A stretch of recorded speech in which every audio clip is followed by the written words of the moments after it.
اسلام اور ہم آفیشیل دینی معلومات سب کے لیے۔ بسم اللہ الرحمن الرحیم۔ السلام علیکم ورحمۃ اللہ وبرکاتہ۔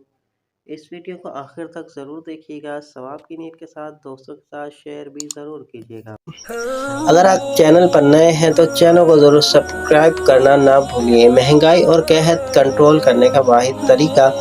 مشہور واقعہ ہے کہ اللہ تعالیٰ نے حضرت موسیٰ علیہ السلام سے کہا، اے موسیٰ، قحط آنے والا ہے، اپنی قوم سے کہو کہ تیاری رکھیں۔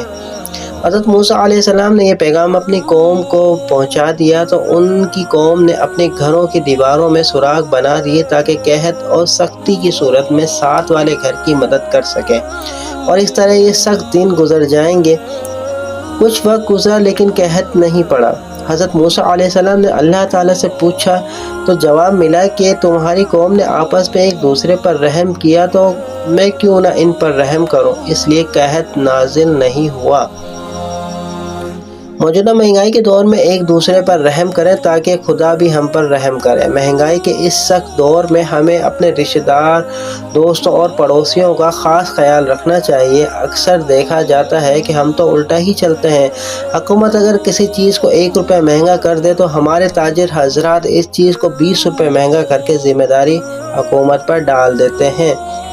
حکومت سے ہمیں ضرور گلہ کرنا چاہیے مگر ساتھ میں اپنے اعمال کو دیکھنا چاہیے۔ اگر ہم اللہ کی رحمت چاہتے ہیں تو ضرور اپنے اعمال درست کرنے ہوں گے، بصورت دیگر ان حالاتوں کو بدلنا ناممکن ہے۔ اس تحریر کو اپنے دوستوں کے ساتھ لازمی شیئر ضرور کیجیے گا۔ ویڈیو پسند آئے تو لائک کر دیجیے، کمنٹ سیکشن میں قیمتی رائے سے آگاہ ضرور کیجیے گا۔ اگر آپ چینل پر نئے ہیں تو چینل کو سبسکرائب کرتے بیل نوٹیفیکیشن کو لازمی پریس کیجیے تاکہ ہر آنے والی ویڈیو کا نوٹیفیکیشن آپ کو ملتا رہے۔ ملتا ہوں دوستوں ایک نئی ویڈیو نئی تحریر کے ساتھ، جب تک کے لیے السلام علیکم ورحمۃ اللہ وبرکاتہ۔